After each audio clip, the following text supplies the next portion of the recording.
Hello everyone, class 10th NCERT series में आपका स्वागत है। आज हम पढ़ेंगे चैप्टर नंबर 7 नियंत्रण एवं समन्वय। तो पहले समझते हैं कि नियंत्रण एवं समन्वय क्या होता है। तो पहले देखते हैं नियंत्रण क्या होता है। जो आप पे कोऑर्डिनेट कर रहा हो उसे हम क्या कहते हैं, नियंत्रण। और जिसके द्वारा कोऑर्डिनेट कर रहा हो उसको हम क्या कहते हैं, समन्वय। समझ में आया है? तो आगे बढ़ते हैं। तो कहता है कि अगला पॉइंट कहता है कि जंतु तंत्रिका तंत्र क्या होता है। तंत्रिका तंत्र पढ़ने से पहले हम एक, जैसे मान लो कि एक कंप्यूटर है, एक कंप्यूटर सिस्टम है, एक सीपीयू है। हम मान लो कि उस मॉनिटर में कोई चीज़ दिख रहा है, आपको पिक्चर दिख रहा है। तो आपको ये तो पता होगा कि जो पिक्चर आपको दिख रहा है वो कोई ना कोई कैमरा से लिया गया होगा, ठीक है। तो उसी तरह से हमारे बॉडी में भी कुछ ज्ञान इंद्रियां होती है जिसको ऑब्जर्व करते हैं, बाहरी वातावरण को ऑब्जर्व करते हैं। तो किस किस चीज़ से ऑब्जर्व होता है, तो देखिए कहता है कि उसे हम क्या कहते हैं, ज्ञान इंद्रियां। तो हमारे जैसे हो गया कि आंतरिक कर्ण हो गया, नाक हो गया, जिह्वा हो गया, और संवेदी ग्राही हो गया जिससे स्वाद का पता लगता है, घ्राण ग्राही हो गया जिससे गंध का पता लगता है। ये आपको क्वेश्चन डायरेक्ट पूछता है कि घ्राण ग्राही किसे कहते हैं, या घ्राण ग्राही से क्या चीज़ का पता लगता है, तो गंध का पता लगता है। कॉम्पिटिटिव एग्जाम में ये सब पूछता है, ठीक है। तो आपको देखना है। अब आगे हम पढ़ते हैं कि यह सूचना एक तंत्रिका कोशिका के द्रुमिकाकृत। आप पहले द्रुमिका जानते हैं क्या होता है। तो देखो ये होता है तंत्रिका तंत्र। और तंत्रिका तंत्र ये जानते हैं कि जो तंत्रिका तंत्र जो होती है उसे हम, छोटा जो कोशिका होती है उसे हम क्या बोलते हैं, न्यूरॉन बोलते हैं। क्या बोलते हैं, न्यूरॉन बोलते हैं। जो न्यूरॉन होता है, ये मान लो कि एक न्यूरॉन का पिक्चर है। क्या है, न्यूरॉन का एक पिक्चर है। तो ये न्यूरॉन जो मान लो ये सबसे छोटी इकाई होती है और बॉडी का सबसे लंबी कोशिका भी होती है। तो ये होता है द्रुमिका, जिससे हम कोई भी संकेत या कोई भी संदेश या कोई भी हम कह लो कि कोई मैसेज हम रिसीव करते हैं, ये रिसीवर होता है। द्रुमिका क्या होता है, रिसीवर। और ये जो अंतिम सिरा होता है, आपको दिख रहा है, ये जो अंतिम सिरा होता है ये किसी दूसरे को मैसेज देता है, ठीक है। तो मान लो कि ये कोशिका समझ गए, ये तंत्रिका कोशिका है, ठीक है। चलिए, और इसका नाम क्या है, क्या नाम है, न्यूरॉन है। क्या है, न्यूरॉन। आगे देखते हैं। कहता है कि द्रुमिकाकृत सिरे द्वारा उपार्जित की जाती है। इससे क्या होता है, उपार्जित मतलब ग्रहण की जाती है। और एक रासायनिक क्रिया द्वारा यह एक विद्युत आवेग पैदा करती है। ये क्या करता है, विद्युत आवेग पैदा करती है। यह आवेग द्रुमिका से कोशिका काय तक पहुंचता है। द्रुमिका से कोशिका का मतलब इस बीच में ये कोशिका का है, यहाँ पे बहुत सारा ये कोशिका का है, तो इसमें पहुंचता है, ठीक है। अब इसमें पहुंचेगा तो फिर ये आगे बढ़ेगा तंत्रिकाक्ष में से एक्सोन में से कहाँ, फिर ये यहाँ तक आएगा, फिर दूसरे तंत्रिका तंत्र को दे देगा, ठीक है। तो ये टॉपिक हम पढ़ेंगे तो हम समझ में आ जाएगा। और तब तंत्रिकाक्ष यानी एक्सोन में होता है, होता हुआ इसके अंतिम सिरे तक पहुंच जाता है। एक्सोन के अंत में विद्युत आवेग कुछ रसायनों का विमोचन करता है। यह रसायन रिक्त स्थान या सिनेप्स मतलब पीछे वाला भाग होता है, सिनेप्स यानी सिनेप्टिक दरार को पार करते हैं और अगली तंत्रिका कोशिका के द्रुमिका में इस तंत्र का विद्युत आवेग प्रभाव होता है। देखिए, जैसे कहने का मतलब था कि कोई मान लिया कि ये द्रुमिका मैसेज ग्रहण किया, अब ये यहाँ पे आया, फिर ये आगे बढ़ा, अंतिम सिरा तक आया, अब ये केमिकल के फॉर्म में आ जाएगा। केमिकल के फॉर्म में ये रिलीज करेगा, ये रिलीज करके फिर दूसरा सिरा ग्रहण कर लेगा, ठीक है। चलिए आगे बात करते हैं। कहता है तंत्रिका उत्तक तंत्रिका कोशिकाओं या न्यूरॉन के एक संगठित जाल का बना होता है और यह सूचनाओं को विद्युत आवेग के द्वारा शरीर के एक भाग से दूसरे भाग तक संवहन में विशिष्टीकृत मतलब एक उत्तरदायी निभाता है, ठीक है। उम्मीद करते हैं तंत्र आप पढ़ चुके हैं, समझ भी गए होंगे। आगे बढ़ते हैं। आगे है प्रतिवर्ती क्रिया में क्या होता है। पहले आप ये समझते हैं कि क्रिया कितने प्रकार के होते हैं। 3 प्रकार की होती है। एक होता है ऐच्छिक क्रिया, एक होता है अनैच्छिक क्रिया, एक होता है प्रतिवर्ती क्रिया। तो हम ऐच्छिक और अनैच्छिक क्रिया हम ब्रेन में पढ़ेंगे, जो कि सेंट्रल नर्वस सिस्टम में आता है। जो क्लास 10th में जो 3 प्रकार को, इसे तो 3 प्रकार के नर्वस सिस्टम होते हैं। एक सेंट्रल नर्वस सिस्टम, एक पेरिफेरल नर्वस सिस्टम, एक ऑटोनॉमिक नर्वस सिस्टम। तो आपके बुक में जो है उसका भी 2 प्रकार होता है। तो आपके जो बुक में 10th क्लास के एनसीईआरटी बुक में जो है वो सेंट्रल नर्वस सिस्टम पढ़ना पड़ता है, जो दो टाइप में बटा हुआ है, एक ब्रेन और एक स्पाइनल कॉर्ड। ठीक है, तो हम ये दोनों को पढ़ेंगे। तो पहले हम ब्रेन के बारे में पढ़ेंगे, फिर स्पाइनल कॉर्ड के बारे में पढ़ेंगे। मेरा एक NCERT बेसिस पे एक नोट्स बना हुआ है जो क्लास में चलता है, तो आप देख सकते हैं वो नोट्स को कैसे हम आप रिकवर कर सकते हैं। उसका एक वीडियो हम डाले हुए हैं, तो आप वहाँ से देख सकते हैं। ठीक है, तो चलिए आगे बढ़ते हैं। उम्मीद करते हैं आप ये समझ गए होंगे। आप बता देते हैं थोड़ा सा, जो अच्छी क्रिया होती है, जो आपकी इच्छा अनुसार होता है, जैसे आप लिखना चाहेंगे तो लिख पाएंगे, नहीं लिखना चाहेंगे तो नहीं लिख पाएंगे। जैसे आप कोई मान लीजिए कि कोई आप डिजाइन करना चाहते हैं या कुछ बोलना चाहते हैं, ये सब आपकी अच्छी क्रिया है। अनैच्छिक क्रिया, जैसे आप मान लो कि आप चाहोगे कि खाना मेरा ना पचे, ऐसा हो सकता है कि आपका खाना नहीं पचेगा, ये अनैच्छिक क्रिया है। आप सोचोगे कि दिल ना धड़के, तो ऐसा हो सकता है कि दिल आपका ना धड़केगा ही, अरे किसी और के लिए नहीं, लेकिन धड़केगा तो। ठीक है, एक पंपिंग सिस्टम है, वो तो धड़केगा ही। चलो आगे देखो, आगे हम बात करते हैं कि हमारे शरीर में सोचने वाले ऊतक जटिल रूप से व्यवस्थित न्यूरॉन के घने जाल से बने हैं। यह खोपड़ी में अग्र सिरे पर स्थित होते हैं। न्यूरॉन के अग्र सिरे पर स्थित होते हैं, कहने का मतलब होता है कि जो जाल होता है एक टाइप का।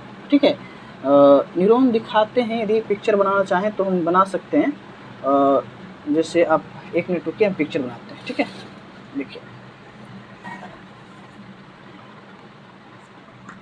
जैसे मान लिया जाए कि यहाँ पे बनाते हैं। जैसे मान लो कि ये ऐसे है, ठीक है, ये इस तरह से आया, इस तरह से, इस तरह से, और इस तरह से एक छोटा सा इस तरह से जाएगा। ठीक है, ये छोटा सा जाएगा और इस तरह से, और इस तरह से एक जाल बना होता है इस तरह से। ठीक है, इस तरह से, और इसमें भी एक जाल होता है। ठीक है, इसमें भी। तो इसको एक जाल जो है उसको हम क्या कहते हैं, न्यूरॉन। और ये पूरा एक न्यूरॉन कोशिका है। ठीक है, चलिए सॉरी, चलिए आगे बढ़ते हैं। कहता है कि प्रत्यावर्ती देखो क्या होता है। पूरे शरीर में तंत्रिकाएं मेरुरज्जु में मस्तिष्क को जाने वाले रास्ते में एक बंडल में मिलती है। प्रतिवर्ती चाप इसी मेरुरज्जु में बनते हैं। प्रत्यावर्ती चाप का मतलब क्या होता है? प्रतिवर्ती, जैसे कहते हो ना कि action reaction, third law, Newton के थर्ड लॉ पे, जैसे कोई एक्शन होता है वो तुरंत उसका रिएक्शन देता है। जैसे ब्रेन के लिए सोचने या कुछ समझने के लिए, उसको समझने के लिए या उसको डिजाइन करने के लिए या कोई एक्शन लेना हो तो उसे सोचने के लिए टाइम चाहिए। कितना चाहिए? तो 0.15 सेकेंड। कितना चाहिए? 0.15 सेकेंड। अभी हम आगे पढ़ेंगे ब्रेन के बारे में, तो उसके बारे में बताएंगे, उसका वजन कितना होता है, वो शरीर के वजन का कितना परसेंट होता है, वो सब बताएंगे। पहले ये देख लो, ये होता क्या है कि पूरे शरीर में, जैसे मान लो कि आप अचानक कोई, जैसे यहाँ पे समझ लो पिक्चर से, कि मान लो कि ये गर्म पानी है, इसमें आपका जैसे ही हाथ सटा, ऐसे जैसा हाथ सटा, अब ये त्वचा क्या करेगा? त्वचा एक संवेदीग्राही था, अब ये जैसे ही इसमें सटा, ये क्या करेगा? तुरंत भेजेगा, ये भेजा।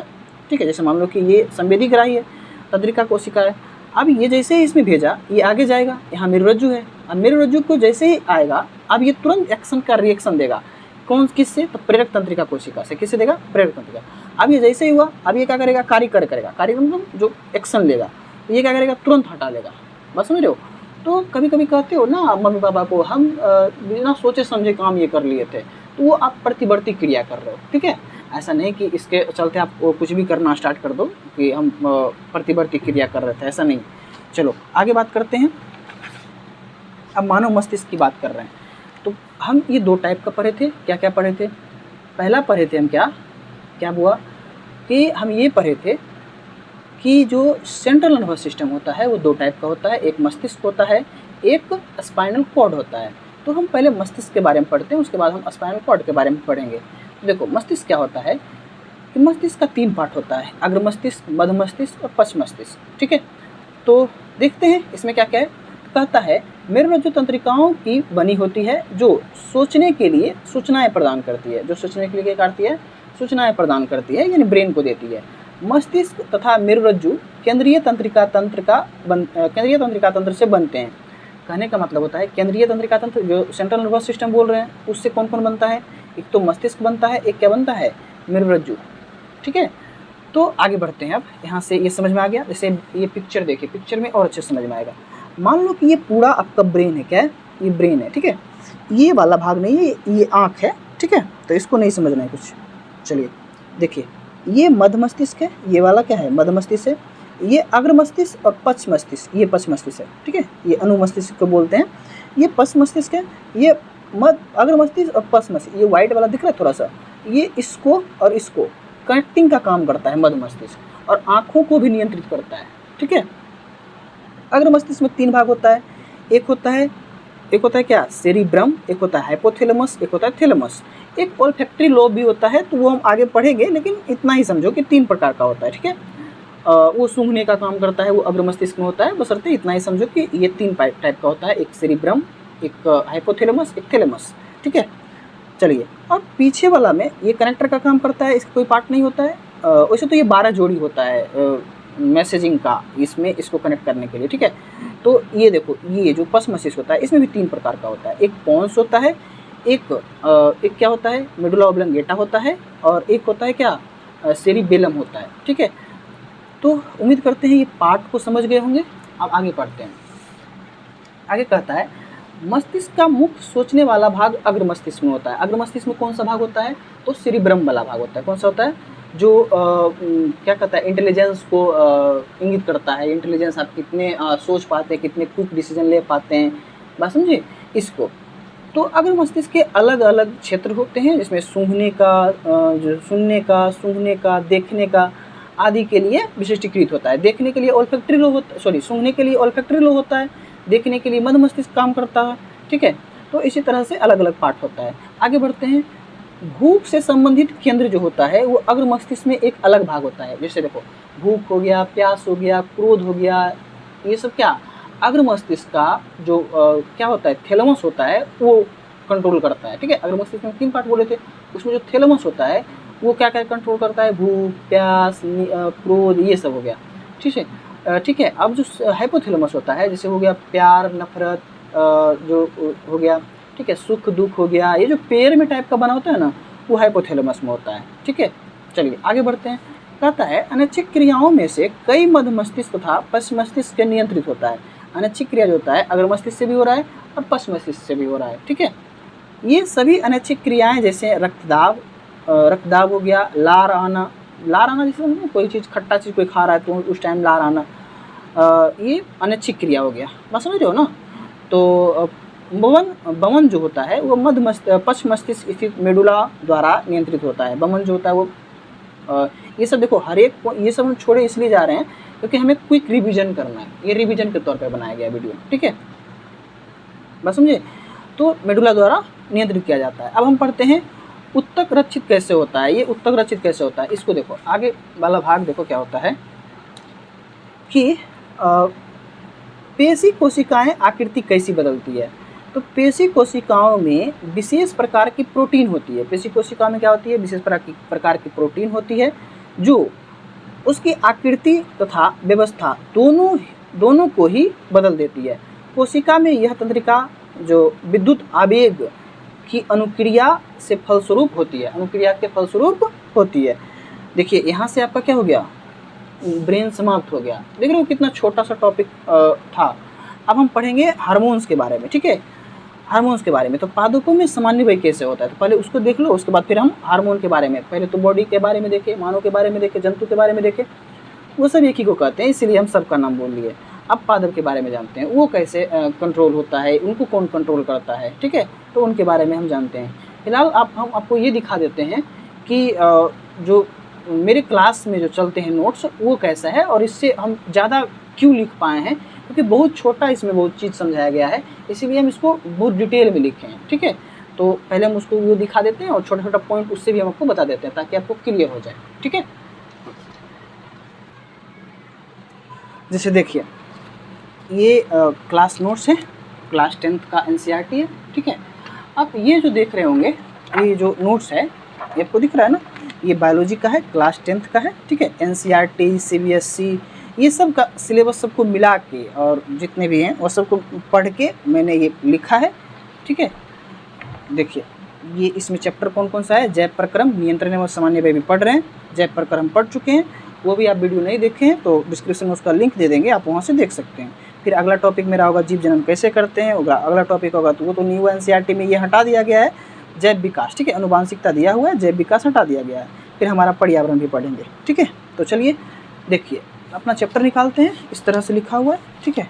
आगे वाला जो चैप्टर है ना उसमें और भी ज़्यादा अपडेट किए हैं। देखिए ये हम आगे जब जैसे चैप्टर समाप्त होता है, ये चैप्टर यहाँ जाके समाप्त हुआ, यहाँ जाके समाप्त हुआ, देख रहे हैं, यहाँ जाके समाप्त हुआ। हम क्या किए हैं फिर आगे एनसीईआरटी पॉइंट दे दिए हैं। एनसीईआरटी का जो भी हाईलाइटेड पॉइंट होता है वो हम एक पॉइंट बना के लिख दिए हैं, ठीक है। देखिए ये पॉइंट बना के हम लिख दिए हैं।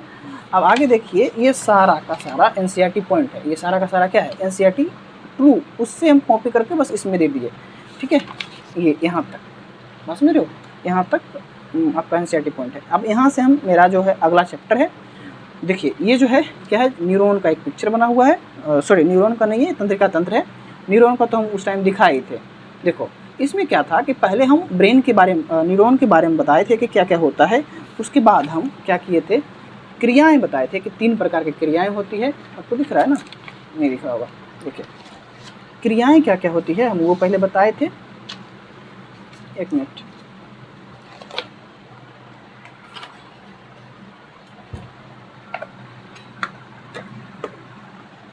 देखो हम क्रियाएं बता चुके थे कि क्या क्या होता है, ठीक है। उसके बाद हम प्रतिवर्ती चाप बता चुके थे कि एक्शन रिएक्शन होता है। अब ये हम बता चुके थे कि नर्वस सिस्टम क्या होता है। नर्वस सिस्टम का 3 पार्ट होता है, central nervous system, peripheral nervous system, autonomic nervous system. Central nervous system का 2 पार्ट होता है, ब्रेन, स्पाइनल कॉर्ड, ठीक है, सॉरी स्पाइनल कॉर्ड होता है। और पेरिफेरल नर्वस सिस्टम का 2 पार्ट होता है, सेंट्रल क्या होता है क्रेनियल नर्व होता है, और क्या होता है स्पाइनल नर्व होता है, ठीक है। ऑटोनॉमिक नर्वस सिस्टम का भी 2 पार्ट होता है, एक सिंपैथेटिक नर्व होता है और एक पैरासिम्पैथेटिक नर्व होता है। इसी को जब हम एड्रिनल ग्लैंड से जब हम एड्रिनल हार्मोन निकलता है, इसी को हम यूरो हार्मोन भी होता है, और यही कंट्रोल करता है, ऑटोनॉमिक नर्व कंट्रोल करता है, ठीक है।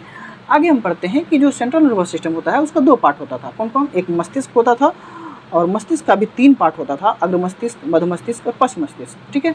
हम इसके बारे में पढ़ चुके थे कि ये जो औसतन होता है वो 1400 ग्राम होता है, और ये बॉडी के जो वजन होता है उसका 2% होता है। संवेदन जो होता है कितना टाइम तक सोचने का टाइम उसे चाहिए, तो 0.15 सेकेंड चाहिए। और जो वजन होता है वो लड़का का जो वजन होता है, या मानो जो मेल का होता है वो 1450 ग्राम होता है, और फीमेल का कितना होता है तो 1350 ग्राम, क्योंकि जो लेडीज़ होते हैं उनका जो बॉडी का वजन होता है वो कम होता है, इसलिए उनका ब्रेन का भी वजन कम होता है, ठीक है।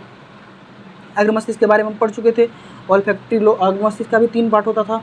एक ऑल्फैक्टरी लो बताया थी, तो सूंघने का काम होता है, लेकिन इसका मुख्यतः 4 पार्ट होता है, लेकिन हम 3 पार्ट के बारे में पढ़ते हैं। एक होता है सेरिब्रम, ठीक है, और एक होता है क्या क्या जो हम बोले थे कि जो थिंकिंग का काम करता है, एनालिसिस का काम करता है, थॉट का काम करता है, ठीक है, प्लानिंग का काम करता है, इंटेलिजेंस का काम करता है, ये सब कौन, अग्र मस्तिष्क का काम करता है, ठीक है। आगे देखो कि ये जो होता है कि हाइपोथैलेमस होता है, ये जो हमेशा पेट में भूख प्यास हो गया, प्यार नफरत हो गया, सुख दुख हो गया, रक्तदाब हो गया, ये सब क्या काम कर रहा है, हाइपोथैलेमस काम कर रहा है। थैलेमस क्या कर रहा है, दर्द, गर्म, ठंडा, नींद, ये सब कौन कंट्रोल कर रहा है, थैलेमस में कंट्रोल कर रहा है। मध्य मस्तिष्क हम क्या बोले थे कि ये जो होता है ये चारों क्या करता है कि अग्र मस्तिष्क और पश्च मस्तिष्क को कंट्रोल करता है, यानी दोनों को क्या करता है, सामान्य करता है। पश्च मस्तिष्क का क्या काम करता था, 3 पार्ट होता था, सेरिबेलम, मेडुला ऑब्लोंगेटा और छोटा, जिसको पोन्स भी बोलते थे। सेरिबेलम क्या काम करता था, तो ये शरीर को संतुलन करता है। जैसे कोई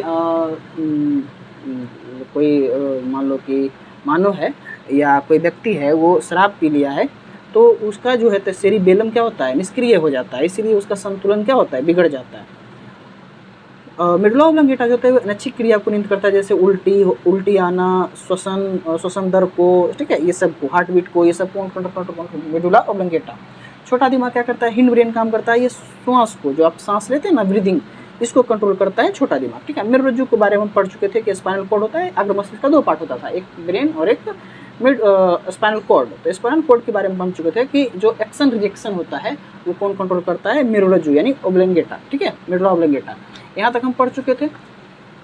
पेरिफेरल नर्वस सिस्टम के बारे में हम भी बता चुके हैं कि एनसीईआरटी में नहीं है, 10th के सिलेबस में नहीं है, लेकिन हम बता चुके हैं, ठीक है। और हम पिक्चर भी दे दिए हैं कि कैसा होता है नर्वस सिस्टम, ठीक है। इसके बाद इससे भी 12 जोड़ी निकलता है, इससे 31 जोड़ी निकलता है, तो वो जो हम बता चुके थे। आगे देखो, आगे हम बता रहे थे कि ऑटोनॉमिक नर्वस सिस्टम क्या होता है, ये बता चुके थे। अब हार्मोन्स के बारे में पढ़ने वाले थे यहाँ पे, ठीक है। चलिए फिलहाल हम देखते हैं एनसीईआरटी हम पढ़ रहे थे, तो एनसीईआरटी में हम आते हैं। इसको आप इसका नोट्स अभी लेना चाहते हैं, इसका नोट्स यदि आप लेना चाहते हैं तो इसका नोट्स आपको मिलेगा इसी वीडियो के डिस्क्रिप्शन में, इसका लिंक दे देंगे, आप वहाँ से इसका डाउनलोड कर सकते हैं। इसका नोट्स आप यहाँ से भी अच्छे तरीके से पढ़ सकते हैं। ठीक है, चलिए आगे बात कर रहे थे हम, कहाँ पे थे, यहाँ पे हम पादपों में समन्वय की बात कर रहे थे। देखिए, शरीर की क्रियाओं को नियंत्रण एवं समन्वय के लिए जंतुओं में तंत्रिका तंत्र होती है, लेकिन पादपों में ना तो तंत्रिका तंत्र होती है और ना ही पेशियाँ होती है। मानव की तरह कोई ना कोई इसमें नर्व्स नहीं होती है, इसीलिए वो हार्मोन्स के द्वारा ये क्या करता है, नियंत्रित होता है। तो हार्मोन्स के बारे में पढ़ेंगे तो इनके बारे में पढ़ेंगे। ठीक है, नवोद्भिद यानी छोटा जो होता है, नवोद्भिद की दशिक गति विधि जो होता है वृद्धि के कारण होती है। ठीक है, देखो उद्दीपन के लिए तत्काल अनुक्रिया क्या होती है। देखो, पादप इस सूचना को एक कोशिका से दूसरे कोशिका तक संचारित करने के लिए वैद्युत रासायनिक साधन का उपयोग करता है। वैद्युत रासायनिक साधन का मतलब हार्मोन्स का ये क्या करता है, उपयोग करता है। जल की मात्रा में परिवर्तन करके अपनी आकृति बदल लेती है। जल की जो मात्रा में वो उतार चढ़ाव करके या मात्रा में क्या करता है, परिवर्तन करके ये अपना आकृति बदल लेता है। ठीक है, अब वृद्धि के कारण क्या होता है, पौधे में वृद्धि जो होता है उसका कारण क्या होता है। तो मटर के पौधे की तरह कुछ पादप दूसरे पादप या जो वार होता है जिसको बरगद बोलते हो पर प्राप्त की सहायता से ऊपर चढ़ते हैं। ठीक है, आगे देखिए, जैसे ये क्वेश्चन पूछा था एक बार कि जो जड़ें होती है वो नीचे आती है तो किससे, तो धनात्मक गुरुत्वावर्ती से, गुरुत्वानुवर्ती से। ठीक है, और जो ये ऊपर जो जाता है ये जैसा नहीं कि प्रकाश के कारण ऊपर जाता है, ऐसा नहीं बोलना है, तो ऋणात्मक गुरुत्वानुवर्ती से। ठीक है, ये धनात्मक नीचे आ गया, जड़ पे काम करता है, और जो टहनी होता है, जो पत्ती होता है उसमें ऋणात्मक गुरुत्वानुवर्ती से काम करता है। ठीक है, अब हार्मोन के बारे में देख लेते हैं, ये अच्छे तरीके से जो इसमें दिया हुआ है तो हम पढ़ेंगे इसको। देखिए, यह प्रारूह तथा जड़ के क्रमशः ऊपरीगामी मतलब टिप पे, ठीक है, ऊपरीगामी तथा अधोगामी वृद्धि पृथ्वी या गुरुत्व के खिंचाव के अनुक्रिया निसंदेह गुरुत्वानुवर्ती होता है। निसंदेह गुरुत्वानुवर्ती होता है मतलब इसके टिप पे होता है, इसके टिप पे नीचे आया तो धनात्मक गुरुत्वानुवर्ती और ऊपर गया तो ऋणात्मक गुरुत्वानुवर्ती। ठीक है, आगे पढ़ते हैं। कहता है कि विविध पादप हार्मोन वृद्धि, विकास तथा पर्यावरण के प्रति अनुक्रिया के समन्वय में सहायता करते हैं। इसके संश्लेषण का स्थान इसके क्रिया क्षेत्र से दूर होता है और साधारण विसरण द्वारा वे क्रिया क्षेत्र तक पहुंच जाते हैं। कहने का मतलब होता है कि पादप में एक स्थान से दूसरे स्थान तक कोई मैसेजिंग जा रहा है या क्या बोलता है, कार्बोहाइड्रेट या कुछ भी खनिज पदार्थ जा रहे हैं तो किस विधि द्वारा जा रहा है, तो विसरण विधि द्वारा जा रहा है। किस विधि द्वारा जा रहा है, विसरण विधि द्वारा।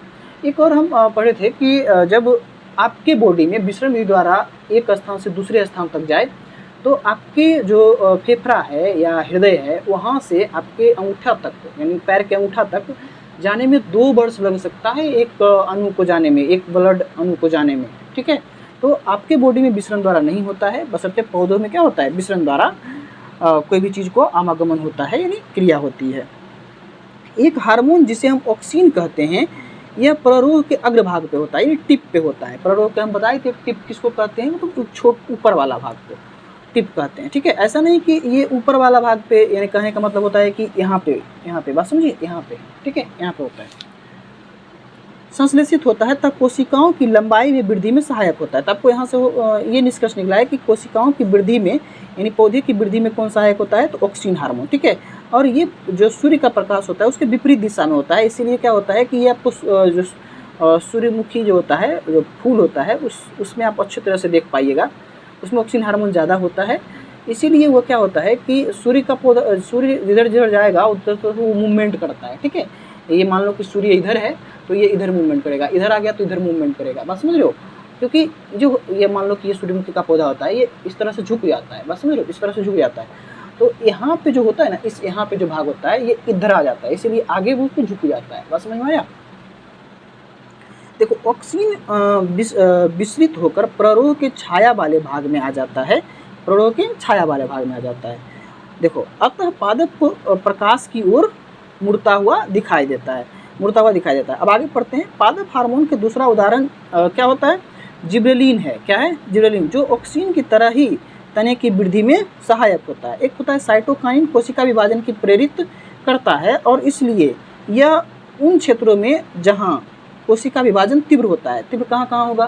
तो फलों में होगा, फलों में होगा। गांठ जहाँ जो होती है, मान लो कि ये नोड होता है, मान लो कि यहाँ पे ये दूसरा जुटा हुआ है, तो बांस में देखते होंगे कि गांठ होता है, तो वहाँ पे ज़्यादा होता है। कोई दूसरा मान लो कि वहाँ क्षतिग्रस्त हो गया है, तो वहाँ पे कौन ज़्यादा होगा? तो क्या होगा? तो जिब्रेलिन होगा। ठीक है, आगे बढ़ते हैं। तो अब देखो यहाँ पे विशेष फलों के बीजों में, फलों और बीजों में अधिक सांद्रता में पाया जाता है। एब्सिसिक अम्ल वृद्धि का जो सदमन होता है करने वाले हार्मोन एक उदाहरण होता है, जो पत्तियों को मुरझाना, इसके प्रभावों को सम्मिलित करना होता है। वो जैसे पत्तियों को गिराना या पत्तियों को मुरझाना, ये कौन सा हार्मोन होता है? तो एब्सिसिक अम्ल हार्मोन होता है। ठीक है, एक एथिलीन होता है जो फलों को पकाने में मदद करता है। एथिलीन हार्मोन क्या करता है? एक होता है इथाइलिन, जो आप कृत्रिम रूप से पकाते हैं। ठीक है, और एक होता है जो पेड़ में प्राकृतिक रूप से पकता है आम, वो इथिलीन होता है। क्या होता है? इथिलीन होता है। ठीक है, आगे बढ़ते हैं। आगे देखिए जंतुओं का हार्मोन कैसा होता है। जंतुओं का हार्मोन देखो कहाँ कहाँ क्या क्या होता है। तो अधिवृक्क ग्रंथि से स्रावित एड्रिनील हार्मोन द्वारा मनुष्य सहित अनेक जंतुओं में यह क्रिया किया जाता है। इन ग्रंथियों की शरीर में स्थिति जाने के लिए किए जाते हैं। एड्रिनील सीधा रुधिर में स्रावित हो जाता है। अच्छा, एक होता है अंतःस्रावी हार्मोन, एक होता है बाह्यस्रावी हार्मोन, एक होता है मिश्रित स्रावी हार्मोन। तो वो सब आप पढ़ेंगे। ये जो डायरेक्ट जो ब्लड में घुल के मतलब चल रहा है हार्मोन, उसको हम अंतःस्रावी बोलते हैं। ठीक है, और जो ब्लड में नहीं घुल रहा है, जैसे आंसू, आंसू के साथ साथ क्या जो देखते हो कि आप उसमें ब्लड आ रहा है, नहीं आ रहा, तो वो बाह्यस्रावी ग्रंथि होता है। ठीक है, जैसे आप लाड़ देखे हो तो वो भी एक प्रकार की ग्रंथि है, 3 जोड़ी मुंह में होता है ग्रंथि, तो वो भी एक प्रकार का क्या है? बाह्य। जहाँ ब्लड आपको नहीं दिख रहा है वो क्या है? बाह्यस्रावी ग्रंथि। ठीक है, चलो आगे बढ़ते हैं। मिश्रित क्या होता है कि मान लो कि आपके आमाशय से कुछ निकल रहा है, वो क्या होता है? मिश्रित होता है। ठीक है, डायफ्राम तथा पसलियों के पेशी के संकुचन से श्वसन दर भी बढ़ जाती है। डायफ्राम जो होता है, अच्छा डायफ्राम क्या होता है? तो मान लो कि ये जो आदमी है, यहाँ किडनी होगा, यहाँ इसके बीच में क्या होता है? डायफ्राम होता है। इसके यहाँ पे जब सांस लेते होती है सपाट हो जाता है, और फेफड़ा जो होता है, रिब्स की हड्डी जो होता है, वो क्या होता है? फूल जाता है, फैल जाता है, और सांस छोड़ते होती है क्या हो जाता है? एक यू आकार का ले लेता है, या वी आकार का, इस तरह से यू आकार का ले लेता है। ठीक है, तो डायफ्राम वो होता है। आगे बढ़ते हैं। तो ये जो अलग अलग हार्मोन्स होते हैं, उसे हम एक ही जगह क्या किए हैं? लिख दिए हैं। तो देखो क्या क्या होता है। तो ये हम ग्रंथि की बात बोलेंगे, ये हार्मोन की बात बोलेंगे, और जो कार्य करेगा उस हार्मोन से क्या कार्य होगा उसके बारे में बोलते हैं। जो पीयूष ग्रंथि होता है, उससे वृद्धि हार्मोन रिलीज होता है, वो वृद्धि को नियंत्रित करता है। बच्चा कितना टॉल होगा, कितना छोटा होगा, वो सब किसको कौन नियंत्रित करता है? वृद्धि हार्मोन नियंत्रित करता है। एक होता है थायराइड, जो थायरोक्सिन होता है, जो शरीर के भार को नियंत्रित करता है। ठीक है, एक होता है हाइपोथैलेमस, जो ऑक्सीटोसिन को नियंत्रित करता है, ऑक्सीटोसिन को स्रावित करता है, जो मादा जनन में भाग लेता है। जैसे ऑक्सीटोसिन में देखते हो ना कि महिला जो होती है वो बच्चा जब पैदा करती है, या बच्चा जो पैदा होता है, तो उनको जो फिर दूध आना भी स्टार्ट हो जाता है, उससे पहले नहीं होता है। क्योंकि जब बच्चा वो देती है, कोई माँ अपना बच्चा देती है, तो वो क्या होता है? उसी टाइम क्या होता है कि ऑक्सीन हार्मोन रिलीज होता है। उसी टाइम क्या होता है? ऑक्सीन हार्मोन रिलीज होता है। उसी टाइम में वो क्या होता है? एक्टिव होता है, वो हाइपोथैलेमस से निकलता है। ठीक है, पैराथायराइड जो होता है, वो क्या निकलता है वहाँ से? पैराथायरमोन निकलता है। क्या निकलता है? पैराथायरमोन निकलता है। ये कैल्शियम संतुलित करता है, जो बॉडी में कैल्शियम हड्डी जो होता है उसको नियंत्रित करता है। एड्रिनल जो होता है, वो एड्रेनलिन जो हार्मोन निकलता है, ये शरीर को आपात स्थिति के लिए तैयार करता है। जो हम बोले थे ना को ऑटोनोमिक नर्वस सिस्टम जो होता है, उसमें भी 2 होता है। एक होता है क्या? सिंपैथेटिक होता है, एक पैरासिम्पैथेटिक होता है। तो वही होता है एड्रेनलिन, जो किडनी के ऊपर में होता है। ठीक है, इसका पोजीशन बता रहे हैं, किडनी के ऊपर में होता है। ठीक है, तो अब मान लो अग्नाशय जो होता है, इंसुलिन ग्लूकागोन निकालता है, ये ग्लूकोज के स्तर को नियंत्रित करता है। ये जो होता है थाइमस होता है, जो थाइमोसिन निकालता है, ये वलय काल में जननांगों की वृद्धि करता है। वलय काल में क्या करता है? जननांगों को वृद्धि करता है। अब आगे देखो, आगे एक है नर जनन तंत्र में वृद्धि क्या करता है? तो वो विरसन होता है। विरसन से एक टेस्टोस्टेरोन हार्मोन निकलता है, वो कौन करता है? नर जनन अंगों को नियंत्रित करता है। एक होता है और होता है अंडाशय होता है उससे भी हार्मोन निकलता है, उससे 2 हार्मोन निकलता है, एक एस्ट्रोजन और एक प्रोजेस्टेरोन, एक एस्ट्रोजन और एक प्रोजेस्टेरोन। ये मादा जनन के तंत्र के वृद्धि करता है, ठीक है। और हम इसे जब जनन कैसे करता है उसमें पढ़ेंगे तो और अच्छे तरीके से पढ़ेंगे कि कैसे कैसे ये हार्मोन काम करता है, ठीक है। चलिए यहाँ तक उम्मीद करते हैं ये समझ में आ गया होगा। यहाँ पे देख रहे हो ये सब हार्मोन का नाम ही दिया हुआ है, अधिवृक्क ग्रंथि, अग्नाशय दिया हुआ है, वृषण दिया हुआ है, ये फीमेल है, ये मेल है, ठीक है। हाइपोथैलेमस दिया हुआ है, पीयूष ग्रंथि दिया हुआ है, पीनियल ग्रंथि दिया हुआ है, ठीक है। ये सब हम आपको बता चुके हैं। आगे बात करते हैं तो कहता है अबटू ग्रंथि को थायरोक्सिन हार्मोन बनने के लिए आयोडीन आवश्यक होता है। अबटू ग्रंथि जो गला में होता है, जो मान लो कि ये कोई यहाँ पे कोई व्यक्ति है, ये वाला, ये इसका सर है और ये इसका बॉडी है, तो इसके बीच में गला होगा, इसके बीच में क्या होगा, एक थायरोक्सिन हार्मोन रिलीज होता है, ठीक है। ये कम रिलीज करता है तो या ज़्यादा रिलीज करता है तो ये क्या होता है, फूल जाता है, बस में जो फूल जाता है, इसको हम बोलते हैं घेंघा रोग, ठीक है, घेंघा रोग भी बोलते हैं। तो अबटू ग्रंथि के थायरोक्सिन हार्मोन ये क्या बोलता है उसे, आयोडीन की कमी से वो घेंघा रोग होता है। तो अबटू ग्रंथि को थायरोक्सिन हार्मोन बनने के लिए आयोडीन आवश्यक होता है। थायरोक्सिन कार्बोहाइड्रेट, प्रोटीन तथा वसा का उपापचय का हमारे शरीर में नियंत्रित होता है, ठीक है। थायरोक्सिन के नियंत्रण संश्लेषण के लिए आयोडीन अनिवार्य होता है, यानी आयोडीन की कमी से क्या हो जाएगा, ग्वाइटर यानी जो गला का घेंघा रोग हो जाएगा, वो ग्रसित हो जाएगा बीमारी आयोडीन की कमी से। ऐसा नहीं कि नमक भर भर के खाइए, आयोडीन युक्त नमक खाइए, ठीक है। इसलिए अच्छे नमक खाना चाहिए, ठीक है, जैसे कोई भी अच्छा नमक जिसमें आयोडीन का परसेंटेज ज़्यादा हो, बस समझे। ऐसा नहीं कि कोई भी आप जो नमक को उसको उठा के खा रहे हो और बोल रहे हो हम तो नमक खाते ही हैं, उसमें आयोडीन होता ही है, नहीं, उसको अच्छे से ब्रांड देख के खाइए, ठीक है। चलिए आगे देखते हैं। आयोडीन की कमी से यह संभावना है कि हम गॉइटर से ग्रसित हो सकते हैं। इस बीमारी के एक लक्षण होता है फूली हुई गर्दन। क्या होता है, फूली हुई गर्दन, ठीक है। आगे देखिए, आगे कहता है कि नर में टेस्टोस्टेरोन तथा मादा में एस्ट्रोजन का स्रावन होता है। कहाँ से निकलता था, एस्ट्रोजन वृषण से निकलता था, और टेस्टोस्टेरोन वृषण से निकलता था, और एस्ट्रोजन कहाँ से निकलता था, तो अंडाशय से निकलता था। देखो, इंसुलिन एक हार्मोन है जिसका उत्पादन अग्नाशय में होता है। इंसुलिन कहाँ से उत्पादन होता है, अग्नाशय से। इसका पोजीशन भी याद रखिएगा। यदि रुधिर में शर्करा स्तर बढ़ जाता है तो इसे अग्नाशय की कोशिका संसूचित कर लेती है, यानी कंट्रोल कर लेती है, यानी ले लेती है, ठीक है। आप देखिए ये चैप्टर आपका क्या हो गया, समाप्त हो गया। बस समझिए, एक छोटा सा चैप्टर ही था तो ये बहुत जल्दी समाप्त हो गया, ठीक है। आपने क्या सीखा, हमारे शरीर में नियंत्रण एवं सामान्य कार्य जो होता है तंत्रिका तंत्र तथा हार्मोन के द्वारा होता है। तंत्रिका तंत्र की अनुक्रिया को प्रतिवर्ती क्रिया, ऐच्छिक क्रिया या अनैच्छिक क्रिया में वर्गीकृत करते हैं। हम बता ही दिए थे कि क्रिया कितने प्रकार के होते हैं, 3 प्रकार के, ठीक है। संदेश संचारित करने के लिए तंत्रिका तंत्र विद्युत आवेग को प्रयुक्त करता है, ठीक है। तंत्रिका तंत्र बताए थे कि जैसे ही द्रुमिका होती थी वो मैसेज को ग्रहण करती थी, अब वो क्या करती थी कि विद्युत आवेग में बदल जाती थी, और फिर जैसे ही जो अंतिम सिरा में जाती थी वो एक केमिकल के फॉर्म में तब्दील हो जाती थी और वो दूसरे द्रुमिका को दे देती थी, ठीक है। ये चीज़ लिखा हुआ है। तंत्रिका तंत्र हमारी ज्ञान इंद्रियाँ 5 प्रकार की होती थी, त्वचा, जिह्वा, ठीक है, जिह्वा हो गया, फिर नाक हो गया, फिर कान हो गया, बस समझ रहे हो। इसी तरह से 5 टाइप का होता था।